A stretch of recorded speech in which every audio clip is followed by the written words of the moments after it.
નમસ્કાર, હાર્દિક સ્વાગત છે તમારું એજ્યુકેશન ઇન ગુજરાતી ચેનલ પર। આજનો આપણો ટોપિક છે ધોરણ 5 વિષય પર્યાવરણ, ચેપ્ટર 19 બીજ કહે છે ખેડૂતની વાર્તા। હું બાજરીનું નાનકડું બીજ છું। તેમાં આપણે જોઈએ ઘણા વર્ષો પહેલાં ઈસવીસન 1940માં મને એક લાકડાની સુંદર પેટીમાં રાખવામાં આવ્યું હતું। મારે તમને મારી વાર્તા કહેવી છે। આ વાર્તા મારા એકલાની નથી, પણ મારા ખેડૂતભાઈ દામજીભાઈ અને તેમના પરિવારની છે। જો હું આજે મારી વાત નહીં કહું તો પછી ક્યારેય નહીં કહી શકું। મારો જન્મ ગુજરાતના વનગામમાં થયો હતો। તે વર્ષે બાજરીનો પાક ખૂબ સારો થયો હતો। ગામમાં ઉત્સવ જેવું વાતાવરણ હતું। અમારો વિસ્તાર અનાજ અને શાકભાજી માટે ખૂબ જાણીતો છે। દામજીભાઈ દર વર્ષે સારા પાકમાંથી થોડા બીજ આગલા વર્ષ માટે અલગ રાખતા હતા। આ રીતે અમારા બીજનો વંશ આગળ ચાલતો।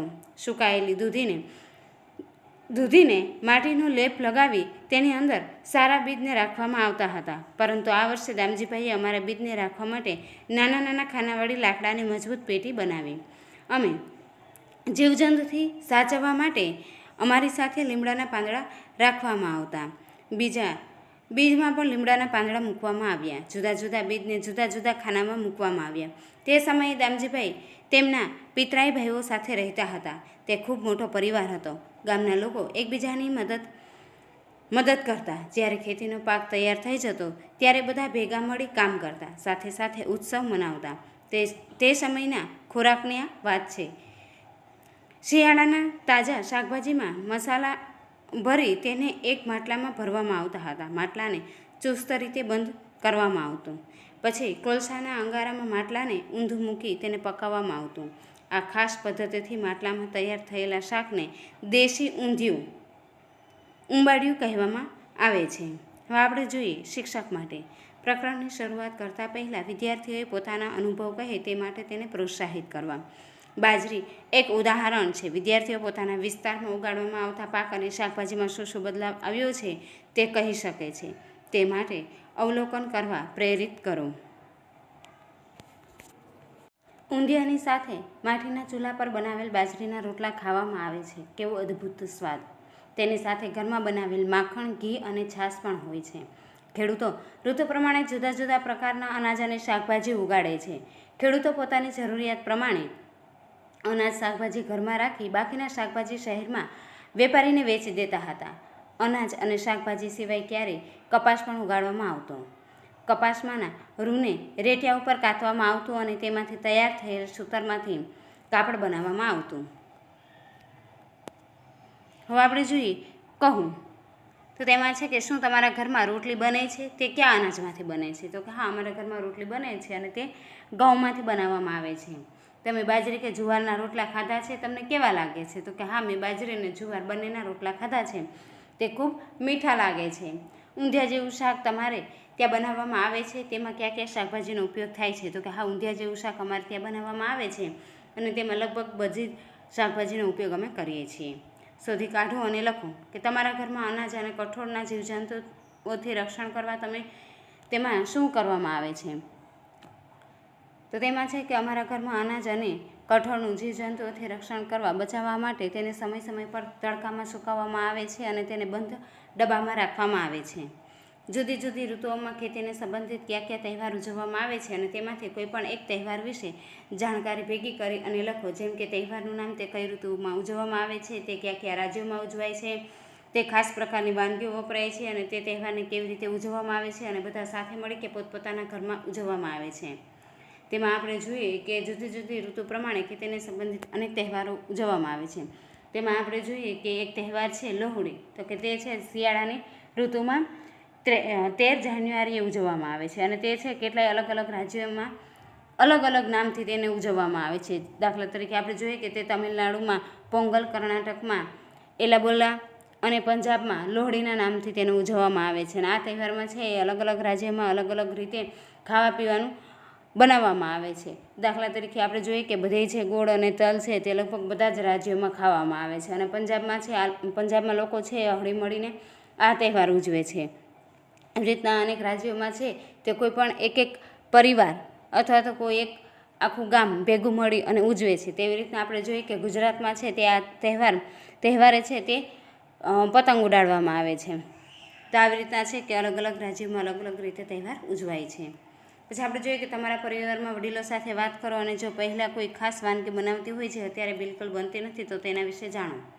તો કે હા, હું મારી મમ્મી સાથે મેં વાત કરી અને જાણવા મળ્યું કે તેમના જમાનામાં છે તે તલ અને ચોખાના લોટમાંથી લાડવા બનાવવામાં આવતા હતા, જે ખૂબ જ સરસ હતા. તે અત્યારે બિલકુલ જોવા મળતા નથી. પછીનો પોઈન્ટ છે કે તમારા વિસ્તારમાં ઉગાડવામાં આવતા અનાજ, કઠોળ અને શાકભાજીની યાદી તૈયાર કરો અને આમાંથી કોઈ એવી વસ્તુ ઉગાડવામાં આવે છે કે જે આજુબાજુના વિસ્તારમાં ખૂબ જાણીતી હોય છે. મારા વિસ્તારમાં કેટલી પ્રકારના અનાજ અને શાકભાજી ઉગાડવામાં આવે છે, જેવા કે ઘઉં, ચોખા, કેરી, બાજરી, મકાઈ.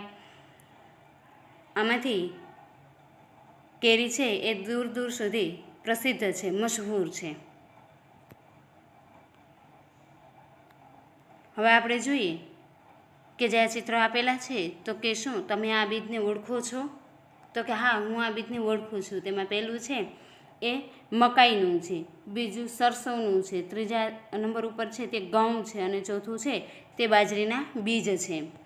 હવે આપણે જોઈએ સમય બદલાયો, વર્ષો ગયા, ગામમાં ઘણો બદલાવ આવતા ગયા. અમુક જગ્યાએ નહેર દ્વારા પાણી આવી ગયું, ખૂબ દૂર નદી ઉપર બંધ બાંધીને તે પાણી નહેર દ્વારા દૂર દૂર સુધી પહોંચાડવામાં આવતું. પછી વીજળી પણ આવી, સ્વિચ પાડો એટલે અજવાળું. હવે ખેડૂતો ઘઉં અને કપાસ જેવા પાક લેવા લાગ્યા, કારણ કે બજારમાં તેનો ભાવ સારો મળતો હતો. એટલે બીજા પાક બાજરી, જુવાર અને શાકભાજી વાવવાનું બંધ કરી દીધું. હવે તો ખેડૂતો બીજ પણ બજારમાંથી ખરીદીને લાવે છે.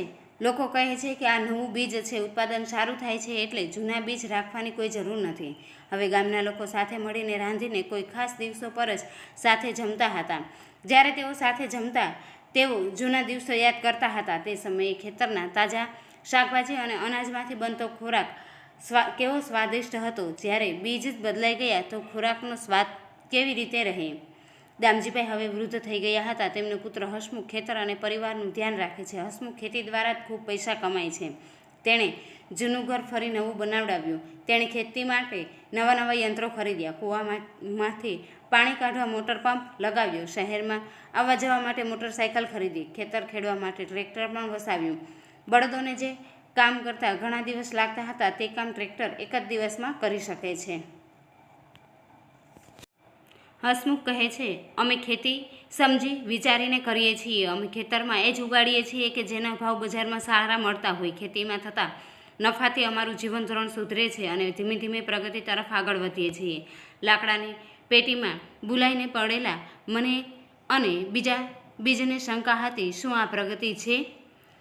તમે તો વિચારતા જ રહી ગયા કે આ કેવી પ્રગતિ? અમને અને બળદોને સાવ નકામા કરી દીધા. હવે ખેતરમાં ટ્રેક્ટર આવી ગયું છે એટલે અમારી કોઈ જરૂર નથી.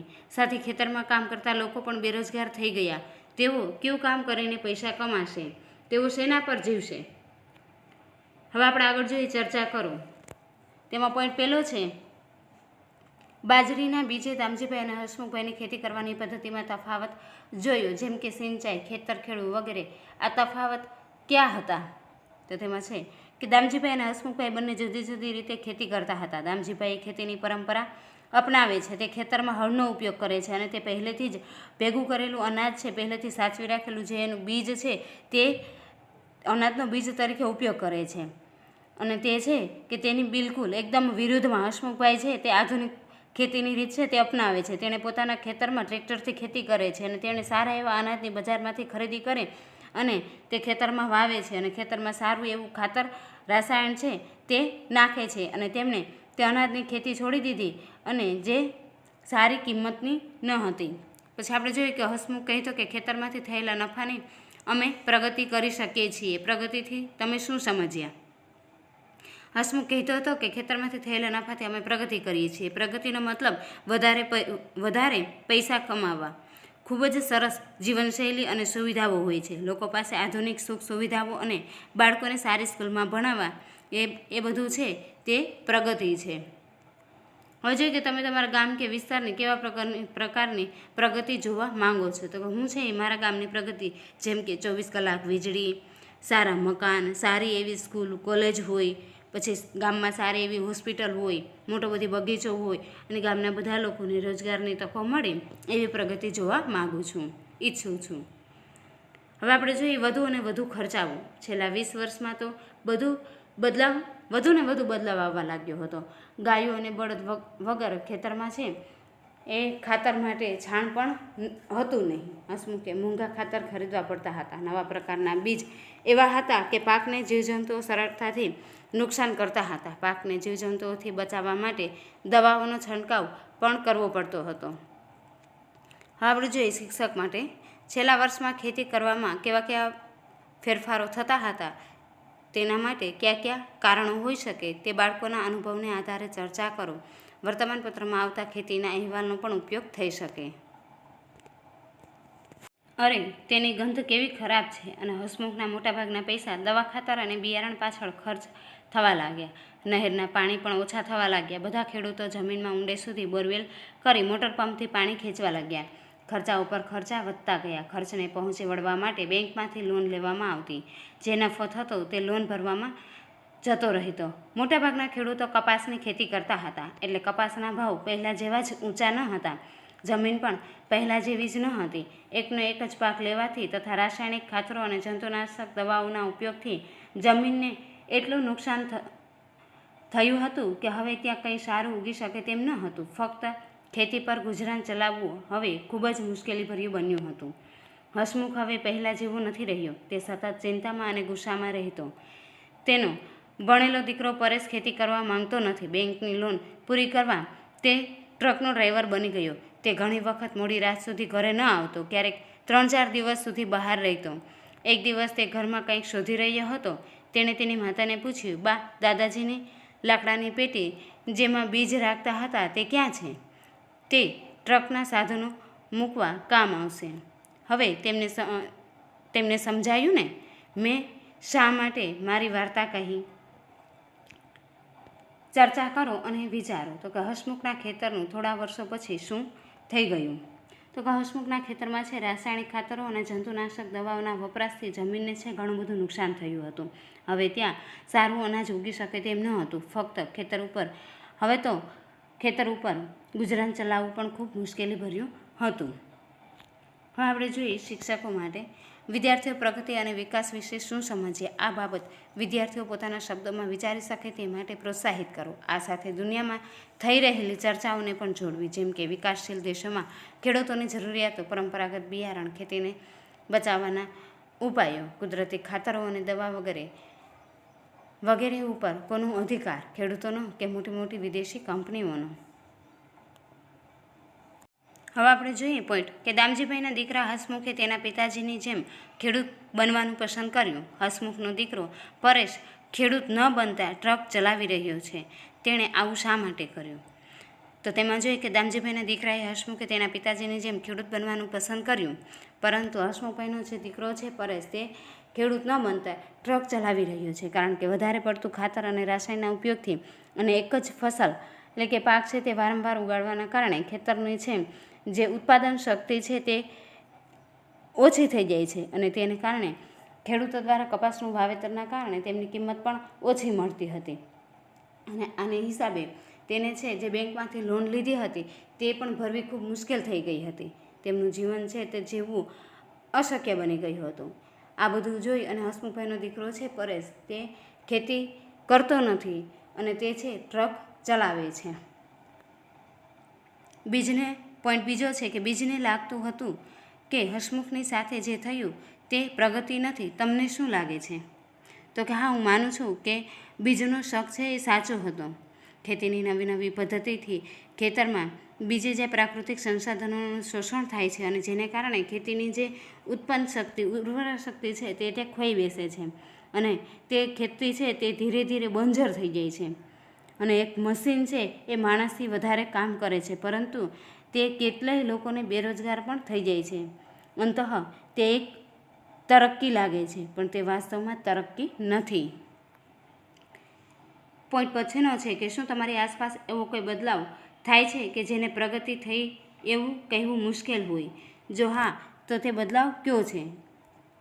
તો કે હા, ખૂબ જ સારો બદલાવ હોય છે જેમને આપણે તરક્કી કહીએ છીએ, પણ હકીકતમાં તેનાથી છે તે તરક્કી નથી થતી, પણ હકીકતમાં તેનાથી નુકસાન પણ વધારે થાય છે. જેવી રીતે આપણે જોઈએ કે એક ઝૂંપડપટ્ટીને હટાવી અને ત્યાં મોટી બધી હોટલ કે મોલ બનાવવામાં આવે, તો આપણે ત્યાં જોઈએ કે અનેક વ્યાપારિક કેન્દ્ર તો બની જાય છે, પરંતુ જે લોકો ઝૂંપડપટ્ટીમાંથી બીજી જગ્યાએ ત્યાં રહેવા માટે ગયા હોય છે તે લોકોને છે ઘણી બધી મુશ્કેલીઓનો સામનો કરવો પડે છે. હવે આપણે જોઈએ કે ચર્ચા કરો અને લખો. તેમાં છે રાસાયણિક ખાતર અને જંતુનાશક દવાના ઉપયોગથી ખેતીના ફાયદા અને ગેરફાયદા. આપણે જોઈએ કે રાસાયણિક ખાતર અને જંતુનાશક દવાના ઉપયોગથી ખેતીમાં ઘણા બધા ફાયદા થાય છે. તેમાં જોઈએ કે શરૂઆતમાં તો તેમાં ખૂબ સારું ઉત્પાદન થાય છે, પછી ઓછી મહેનતે આપણે છે પાક વધારે લેવું પડે છે, તેમાં કામ કરવાની પણ ઝડપ આવી જાય છે અને તેમાં છે વધારે માણસોની પણ જરૂર પડતી નથી અને થોડા દિવસોમાં આપણે વધારે કામ લઈ શકીએ છીએ. આવા ફાયદા છે, તો સામે એટલા ગેરફાયદા પણ છે કે રાસાયણિક ખાતર અને જંતુનાશક દવાના ઉપયોગથી જમીનની ફળદ્રુપતા છે તે ઓછી થઈ જાય છે અને અનાજ છે એ સારું ઉગી શકતું નથી અને ખેતી પર આપણે ગુજરાન ચલાવવું પણ ખૂબ મુશ્કેલ થઈ જાય છે. હવે આપણે જોઈએ કે સજીવ ખેતીના ફાયદા. પછીનું છે કે વર્તમાનપત્રમાં આવતા ખેતી અને ખેડૂતો વિશેના અહેવાલ ભેગા કરો, ચાર્ટ પેપર ઉપર ચોંટાડો અને તેના વિશે ચર્ચા કરો. હવે આપણે જોઈએ પ્રોજેક્ટ. તમારા મનમાં ખેતીને લગતા કયા કયા પ્રશ્નો ઉદ્ભવે છે, જૂથમાં ભેગા મળી પ્રશ્નો બનાવો અને જુદા જુદા ખેડૂતોને મળીને જવાબ મેળવો. જેમ કે ખેડૂત વર્ષમાં કેટલી વખત પાક લે છે, કયા કયા પાકની ખેતી કરે છે, કયા કયા ખાતર અને દવા વાપરે છે અને પાકને કઈ રીતે અને કેટલું પાણી આપે છે. પ્રોજેક્ટ બીજો છે કે તમારી આસપાસના ખેતર અને વાડીની મુલાકાત લો, તેનું અવલોકન કરો અને ત્યાંના લોકો સાથે ચર્ચા કરો અને તેનો અહેવાલ તૈયાર કરો. પછીનું છે શિક્ષક માટે કે વિદ્યાર્થીઓ આજની આધુનિક ખેતીથી પરિચિત થાય તે જરૂરી છે, પરંતુ આજની ખેતીથી આરોગ્ય, જમીન વગેરેને જે નુકસાન થઈ રહ્યું છે તેના પર પ્રકાશ પાડવો ખૂબ જ જરૂરી છે. હાલના સમયની જરૂરિયાતને ધ્યાનમાં રાખી સજીવ ખેતીની ચર્ચા કરો. ધોરણ 5માં ભણતા વિદ્યાર્થીઓને ભાસ્કરભાઈની વાડીની મુલાકાત લીધી અને તેનો અહેવાલ લખ્યો, તે તમે પણ વાંચો. હવે આપણે જોઈએ ભાસ્કરભાઈની વાડી, દહેરી ગામ. અમે દૂરથી નાળિયેરના ઝાડ જોયા. બાપરે, એક નાળિયેરના ઝાડ પર કેટલા બધા નારિયેળ હતા. અમને લાગ્યું કે તે બજારના મોંઘા રાસાયણિક ખાતર દવા વાપરતા હશે, પરંતુ વાડીમાં જોયું તો ખૂબ જ આશ્ચર્યચકિત થઈ ગયા. બધી જમીન પર સુકાયેલા પાંદડા, જંગલી છોડ અને ઘાસ પથરાયેલું હતું. કેટલાક છોડ ઉપર સુકાયેલી ડાળીઓ જોઈને લાગ્યું કે જીવજંતુ ખાઈ ગયા હશે. ક્યાંક ક્યાંક રંગબેરંગી પાંદડાઓવાળા છોડ જોયા. આવું કેમ થયું હશે? ભાસ્કરભાઈએ કહ્યું કે આ ક્રોટનનો છોડ છે. તેના મૂળ જમીનમાં ઊંડે સુધી જઈ શકતા નથી. તેના પાંદડા કરમાવા લાગે છે ત્યારે એમને ખબર પડી જાય છે કે તેમને પાણીની જરૂર છે. તેમણે કહ્યું કે અમે ફેક્ટરીમાં બનેલા ખાતરનો ઉપયોગ કરતા નથી. તેમની જમીન ફળદ્રુપ છે કારણ કે લીલા સૂકા પાંદડા, ઘાસ સળવાથી અને અળસિયામાંથી જમીન ખૂબ સારી રીતે બને છે. અમે ધ્યાનથી જોયું તો ઘણા બધા અળસિયા જોવા મળ્યા. ભાસ્કરભાઈએ જણાવ્યું કે અળસિયા જમીનની અંદર ખોદ્યા કરે છે. તેઓ જમીનમાં એક જગ્યાએથી બીજી જગ્યાએ ફરતા રહે છે. તેના કારણે જમીન પોચી બને છે, જેમના મળથી જમીન ફળદ્રુપ બને છે અને હવા તથા પાણી સરળતાથી જમીનમાં જઈ શકે છે. પ્રવીણે શહેરમાં રહેતા પોતાના કાકા વિશે વાત કરી. તેમણે બગીચામાં એક ખાડો ખોદીને તેમાં અળસિયા રાખ્યા છે. રસોડામાં વધેલા ખોરાક, શાકભાજી અને ફળોની છાલ, પાંદડા વગેરે તે ખાડામાં નાખે છે. અળસિયા તે બધાને કુદરતી ખાતરમાં ફેરવી નાખે છે. તે ખાતર બીજા છોડવાઓને આપવામાં આવે છે, જેથી તેમનો વિકાસ સારો થાય છે અને તેમને બજારમાંથી ખાતર લાવવું પડતું નથી. જોયું ને કેવી રીતે મફતમાં ખાતર તૈયાર થઈ જાય છે. પછી અમે વાડીમાં ઉગેલા ફળો ખાધા. કેવા સ્વાદિષ્ટ ફળો હતા. ખરેખર એક અલગ પ્રકારની ખેતી વિશે જાણીને ખૂબ મજા આવી. જૂથના સભ્યો હતા પ્રફુલ્લ, હંસા, કૃતિકા, ચિરાગ, પ્રવીણ. વર્ગ 5 ક. હવે આપણે જોઈએ બાજરીના બીજની સફર, ખેતરથી થાળી સુધી. ચિત્રને જુઓ અને દરેક ચિત્રમાં તમે શું જોઈ શકો છો તે કહો. ચિત્ર 1માં બાજરીના ડુંડા ખાંડણીયામાં રાખ્યા છે. તેને સાંભેલા વડે ખાંડવામાં આવે છે. તેમાંથી ડુંડામાંથી દાણા અલગ પડી જાય છે અને અલગ કરેલા બાજરીના દાણા તમે ચિત્ર 3માં જોઈ શકો છો. આજે આ કામ હાથથી નહીં પરંતુ મોટા થ્રેશરથી કરવામાં આવે છે, જેનો આપણે ટેકનોલોજીને કહીએ છીએ. હવે આપણે જોઈએ કે ચિત્ર 1માં થડ કાપવામાં કઈ ટેકનોલોજીનો ઉપયોગ થયો છે. તો આ આપણે જોઈએ મિત્રો કે જે ચિત્ર છે એ પાછળના એટલે કે પેજ નંબર 181 ઉપર આપેલા છે. તે પ્રમાણે આપણે જોઈએ કે ચિત્ર 1માં છે થડ કાપવા માટે તે દાંતરડાથી થડ કાપવામાં આવે છે. પછીનું છે ચિત્ર 4માં તમારા વિચારે ચક્કીમાં ઘંટીમાં શું થઈ રહ્યું છે? તો કે અમારા વિચારે ઘંટીમાં છે તે બાજરી નાખવામાં આવે છે અને તેનો લોટ તૈયાર થાય છે. તો હજુ એ ચિત્ર 5 અને 6માં કઈ પદ્ધતિથી કણક એટલે કે લોટ બાંધેલો છે તે તૈયાર કરવામાં આવે છે? તો આપણે જોઈએ કે ચિત્ર 5માં છે તે એક તપેલામાં કે એક થાળીમાં લોટ ચાળી અને રાખવામાં આવે છે અને તેમાં પાણી ઉમેરતા જઈ અને એક કણક એટલે કે લોટ બાંધવામાં આવે છે અને તે છે તે લોટ બાંધેલો જે કણક છે તે ચિત્ર 6માં દર્શાવવામાં આવ્યો છે. ચિત્ર 1થી 9 જુઓ, વિચારો અને તેના આધારે એક નોંધ તૈયાર કરો. અત્યારે લોટ કેવી રીતે દળવામાં આવે છે? તો આપણે જોઈએ IA, મરકી, મિલાંબર, ક્લોટ, રિનોલ્ડ અને અર્પરણા. આથી બધા એ ચિત્રો અહીં આપેલા છે. અને હવે આપણે જોઈએ કે આપણે તેમાંથી શું શીખ્યા. તો કે આપણા ખોરાકમાં ઘણા બધા બદલાવ આવ્યા છે. તેવું કેવી રીતે કહી શકો છો? બાજરીના બીજની વાર્તા અને વડીલો પાસેથી મળેલી જાણકારીના આધારે લખો. પોઈન્ટ બીજો છે કે જો બધા ખેડૂતો એક જ પ્રકારના બીજ વાવે અને એક જ પ્રકારની ખેતી કરે તો શું થાય? તેમાં છે કે જો બધા જ ખેડૂતો એક જ પ્રકારના બીજ વાવે અને એક જ પ્રકારની ખેતી કરે તો પાક એટલે કે ફસલ ઉગાડવામાં ખૂબ જ મુશ્કેલીનો સામનો કરવો પડે છે. આપણે અલગ અલગ પ્રકારની વસ્તુઓ ખાવા ન મળે. આપણે બધા એક જ પ્રકારની વસ્તુઓ ખાઈ અને થાકી જઈએ અને ભોજન છે એ આપણા જીવનની મુખ્ય આવશ્યક વસ્તુ છે. એટલે જો એ આવી સ્થિતિ આવી જાય કે એક જ વસ્તુઓ ખાવી પડે તો દુનિયા છે આપણને બેસ્વાદ લાગે, દુનિયા બેસ્વાદ થઈ જાય. તો હવે આપણે જોઈએ શિક્ષક માટે કે આપણે ટેકનોલોજી શબ્દનો અર્થ ફક્ત મોટા મશીનો કે યંત્ર પૂરતો સીમિત સમજીએ છીએ. પ્રક્રિયા કે રીત પણ ટેકનોલોજી છે જેના માટે આપણે તકનીકી શબ્દ પ્રયોગ કરીએ છીએ. જેમ કે લોટમાંથી કણક બાંધવી કે લોટને ઘૂંટવો પણ તકનીકી છે કે આ બાબતે વર્ગમાં ચર્ચા કરી સમજ કેળવવી. લોટને ચાળવું, ધીમે ધીમે પાણી રેડતા જઈ ઘૂંટતા જવું, પછી કણક તૈયાર થઈ જાય ત્યારે બધો ભેગો કરી લેવો. આ બધું શબ્દોમાં વર્ણન કરવું મુશ્કેલ છે પરંતુ પ્રક્રિયા તરીકે સમજવું ખૂબ જરૂરી છે. વિદ્યાર્થીઓને તેના શબ્દોમાં રજૂ કરવા પ્રોત્સાહિત કરો. થેન્ક યુ મિત્રો.